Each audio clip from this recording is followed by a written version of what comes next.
ఎల్కతుర్తి మండల ప్రజలందరికీ జై భీమ్, జై పూలే, జై కాన్సీరామ్.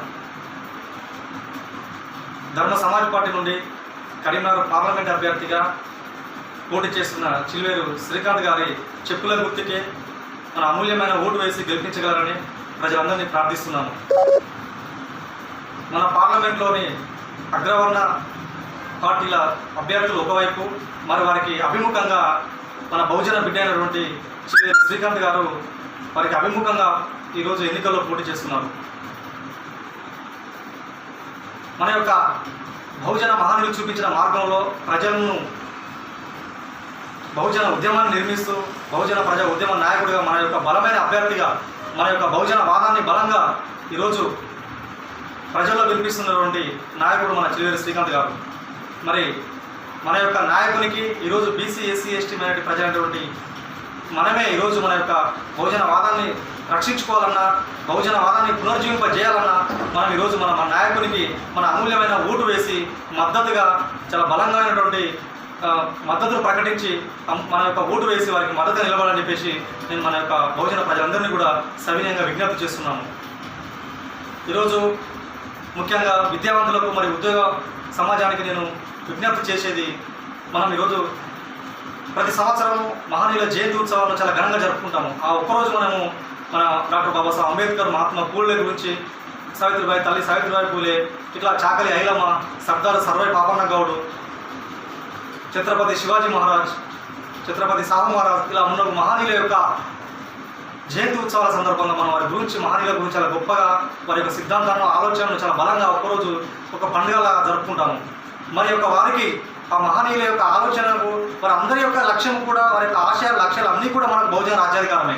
మరి బహుజన రాజ్యాధికారం రావడం కోసం బహుజన వాదంతో నిర్మాణమైనటువంటి ఒక నాయకుడు గత దశాబ్ద కాలంగా బహుజన సమాజంలో ప్రజలు నిర్మిస్తూ వారికి బహుజన ఉద్యమానికి నాయకత్వం వహిస్తున్నటువంటి మన నాయకుడు చిల్వేరు శ్రీకాంత్ గారికి ఈరోజు మనము చెప్పుల గుర్తుకి ఓటు వేసి మన అందరం కూడా వారికి అండగా ఉండాల్సినటువంటి అవసరము, అలాంటి ప్రత్యేకమైనటువంటి సందర్భం కూడా ఉందని చెప్పేసి ఈ సందర్భంగా నేను తెలియజేస్తున్నాను. మరి ఈరోజు ప్రత్యేకంగా మనకు ఈరోజు తెలంగాణ రాష్ట్ర వ్యాప్తంగా మరొక ముఖ్యమైన అంశం ఏంటంటే, ప్రత్యేకంగా తెలంగాణ రాష్ట్రంలో అన్ని పార్టీలు, అగ్రవర్ణ సమాజ పార్టీలు ప్రతి ఒక్కరు కూడా భారత రాజ్యాంగం గురించి, భారత రాజ్యాంగాన్ని రక్షించుకోవడం గురించి, రిజర్వేషన్ల గురించి మనం ప్రత్యేకమైన చర్చ జరుగుతున్న ఈ ఎలక్షన్లలో. మరి నేను ఈ సందర్భంగా విద్యావంతులకు మరి ఉద్యోగ సమాజానికి ఒక విజ్ఞప్తి, ఎందుకంటే గత 12 సంవత్సరాలుగా కూడా తెలంగాణ రాష్ట్ర వ్యాప్తంగా డాక్టర్ విశాఖ మహారాజ్ గారి నాయకత్వంలో తెలంగాణ రాష్ట్ర వ్యాప్తంగా భారత రాజ్యాంగం గురించి, తెలంగాణలోని పల్లెల్లో కూడా ఒక సామాన్యుని కూడా భారత రాజ్యాంగం గురించి చర్చించుకునేటువంటి, కనీసం భారత రాజ్యాంగం గురించి మాట్లాడుకున్నటువంటి విస్తృతమైన చర్చకు మనకు అవకాశం కల్పించింది డాక్టర్ విశాఖ మహారాజ్ గారి ఉద్యమమే.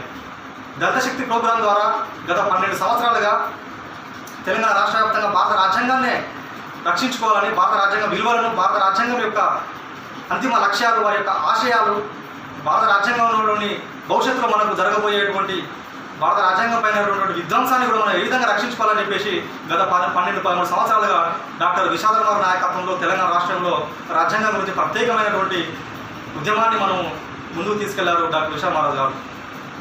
మరొక ముఖ్యమైన విషయం, భారతదేశంలో కూడా ఎక్కడ లేనటువంటి భారత రాజ్యాంగ స్తూపాలు, తెలంగాణ రాష్ట్రంలో భారత రాజ్యాంగ స్తూపాలను కూడా డాక్టర్ విశాఖ మహారాజ్ గారు కొన్ని వందల సంవత్సరాల భవిష్యత్తును దృష్టిలో ఉంచుకొని భారత రాజ్యాంగాన్ని రక్షించుకోవడం ఎంత ఆవశ్యకత ఉంది, భారత రాజ్యాంగాన్ని అగ్రవర్ణ సమాజ పార్టీలు ఎంత విధ్వంసం కల్పిస్తున్నాయి, భవిష్యత్తులో కూడా ఎంత విధ్వంసం దానిపైన దాడి జరుగుతుంది. మరి సామాన్యునికి కూడా, ఒక విద్యావంతులు, ఉద్యోగస్తులుగా ఉన్న ప్రతి సామాన్య పౌరునికి, ప్రతి ఒక నా యొక్క అక్క చెల్లెలకు, అన్నదమ్ములకు, ప్రతి మహిళకు, ప్రతి ఒక్క సామాన్య పౌరుడికి, ప్రజల్లో ఉన్నటువంటి గ్రామీణులను కూడా అర్థమయ్యే విధంగా భారత రాజ్యాంగ స్తూపాలను నిర్మిస్తూ ఈరోజు భారత రాజ్యాంగం పైన ఒక విస్తృతమైన చర్చకు అవకాశం కల్పించి తెలంగాణ రాష్ట్రంలో డాక్టర్ విశాఖ మహారాజ్ గారు అని చెప్పేసి ఈ సందర్భంగా నేను చాలా గర్వంగా చెప్పుకుంటున్నాను.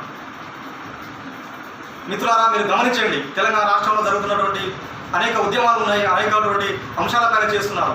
కానీ ఒక సాంస్కృతిక ఉద్యమాన్ని ఒక తెలంగాణ ప్రజలకు అనుగుణంగా ముందుకు తీసుకెళ్తూ సామాజిక ఉద్యమంగా దాన్ని చేస్తూ మళ్ళీ దాన్ని రాజకీయ పార్టీగా, ధర్మ సమాజ్ పార్టీగా దాన్ని అన్ని దశలు దాటుకుంటూ ధర్మ సమాజ్ పార్టీగా ఈరోజు బహుజనులకు అండగా, ఎస్సీ, ఎస్టీ, బీసీ మైనారిటీ ప్రజలకు భారత రాజ్యాంగాన్ని రక్షించుకోవడమే ధ్యేయంగా లక్ష్యంగా ఈరోజు సామాన్య పౌరులకు కూడా అర్థమయ్యే రీతిలో మనం ఒక ముందుకు ప్రయాణించేటువంటి అవకాశం కల్పించింది డాక్టర్ విశాల్ కుమార్ నాయకత్వంలో. మరి అలాంటి ధర్మ సమాజ్ పార్టీ ఇప్పుడు ఎన్నికల్లో వివిధ సందర్భాల్లో పోటీ చేస్తున్న సందర్భంలో ప్రజలారా మనమే అండగా ఉండి మన యొక్క ఐడియాలజీని డాక్టర్ బాబాసాహెబ్ అంబేద్కర్ చూపించినటువంటి బహుజన మహనీయులు చూపించినటువంటి యొక్క సిద్ధాంతాన్ని ఆలోచనను పునర్జీవించుకోవడం మన చేతుల్లో ఉంది. ఈరోజు బాబాసాహెబ్ అంబేద్కర్ ఇచ్చిన ఓటును మనము చాలా విస్తృతంగా మహనీయుల గురించి చర్చించుకుంటాము, మాట్లాడుకుంటాము. కానీ అది ఓటు రూపంలో చెల్లించినప్పుడే, ఓటు రూపంలో మనం చూపించినప్పుడే, మన నాయకత్వానికి మనం ఓటు వేసి వారికి అండగా ఉన్నప్పుడే దానికి విలువ. మనకి ఎన్ని ఓట్లు వస్తాయని చెప్పేసి ఇక్కడ ప్రధానం కాదు మిత్రులారా. ఈరోజు మనం ఒక చర్చకు వాదిస్తాం. మన బహుజన వాదానికి ఇప్పుడు ధర్మ సమాజ్ పార్టీ కావచ్చు, మనలాంటి ధర్మ సమాజ్ పార్టీ లాంటి మనలాంటి ఒక పార్టీకి కానీ ఇప్పుడే ఉద్భవిస్తున్నట్టు ఇప్పుడే పుడిపోసుకున్నట్టు కొన్ని పార్టీలకు ఓట్లు వేయడానికి ఎన్ని ఓట్లు పడతాయని చర్చ కాదు ఇక్కడ. మనం ఎన్ని ఓట్లైనా పడాలి, కానీ సిద్ధాంతాన్ని మహనీయుడు బహుజన ఐడియాలజీలో ఉన్నటువంటి ప్రతి విద్యావంతుడు ఉద్యోగస్తుడు తను ఖచ్చితంగా తన ఓటును తప్పకుండా బహుజన వాదానికే వేయాలనుకున్నప్పుడు అది ధర్మ సమాజ్ పార్టీ అని చెప్పేసి మీరు గుర్తుంచుకోండి. ధర్మ సమాజ్ పార్టీ యొక్క ప్రోగ్రామ్స్ కూడా గత 12 సంవత్సరాలు అంటే దళిత శక్తి ప్రోగ్రాం ద్వారా గత 12 సంవత్సరాల్లో తర్వాత రాజకీయ పార్టీకి అవతరించిన ధర్మ సమాజ్ పార్టీకి జరుగుతున్నటువంటి ప్రోగ్రామ్ను మరి ఐడియాలజీని మీరు ఏదైతే మన భారత రాజ్యాంగానికి మనకు రక్షణ కావాల్సిందని చెప్పేసి మీరు ప్రత్యేకించి ఇప్పుడు రాజకీయాల్లో ఒక ప్రత్యేకమైన అంశంగా ఇప్పుడు అగ్రవర్ణ పార్టీలు దానికి ఒక ప్రచారం కల్పిస్తున్నాయో ఆ పార్టీని గత 12 సంవత్సరాల్లో రాజ్యాంగం గురించి ఏ పార్టీ ఏ ఉద్యమము తెలంగాణ రాష్ట్రంలో ఉద్యమించిందో ఒక్కసారి మీరు గమనించండి. భారత రాజ్యాంగాన్ని రక్షించుకోవాలని చెప్పేసి భారత రాజ్యాంగ విలువలను బోధిస్తూ భారత రాజ్యాంగమే మనము రక్షించుకోవడానికి వివిధ పద్ధతుల్లో రాజ్యాంగ స్తంభచిహ్నాలు కూడా మనకు తెలంగాణ రాష్ట్రంలో నెలకొల్పి రాజ్యాంగం పైన ప్రతి ఒక్కరికి అవగాహన కల్పించేలా చేస్తున్నటువంటి ఏ సంస్థ ద్వారా ఏ ఆర్గనైజేషన్ ద్వారా మన తెలంగాణ రాష్ట్రంలో ఆ పని జరిగిందో, ఆ కార్యక్రమం ప్రోగ్రాం ముందుకెళ్ళిందో ఒకసారి మీరు గమనించి ఆ పార్టీ దళిత శక్తి ప్రోగ్రాం నుంచి ధర్మ సమాజ్ పార్టీగా రాజకీయ పార్టీగా ఆవిర్భవించినటువంటి పార్టీకి మరి మా యొక్క ధర్మ సమాజ్ పార్టీ యొక్క విధి విధానాలకు మీరు గమనించి మీ యొక్క బలమైన బహుజన వాదానికి బహుజన బిడ్డకు చిల్వేరి శ్రీకాంత్ గారి కరీంనగర్ పార్లమెంట్ అభ్యర్థి అయినటువంటి చిల్వేరి శ్రీకాంత్ గారికి ఓటు వేసి గెలిపించగలరని చెప్పేసి మీ యొక్క వాదానికి బహుజన మిత్రుల విద్యావంతుల ఉద్యోగస్తులారా తప్పకుండా మీ వాదానికి తప్పకుండా ఎన్ని ఓట్లున్నా పర్లేదు, కానీ మన వాదానికే మనం ఓట్లు వేసుకోవాలి. మన బహుజన వాదానికి అది చిల్వేరి శ్రీకాంత్ గారి చెప్పుల గుర్తుకు ఓటు వేసి గెలిపించగలరని చెప్పేసి కూడా నేను ప్రతి ఒక్క విద్యావంతులకు ఉద్యోగ సమాజానికి మరి యొక్క ప్రతి ఒక్కరికి కూడా పేరు పేరున జై భీము తెలియజేస్తున్నాను. జై పులే, జై కాన్సీరామ్.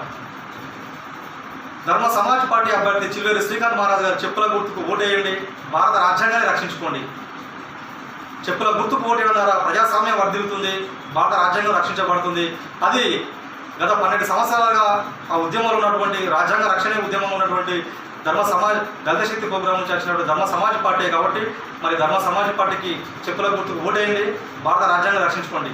ప్రజలందరికీ పెద్దలందరికీ కూడా జై భీములు, జై పులే, జై కాన్సీరామ్.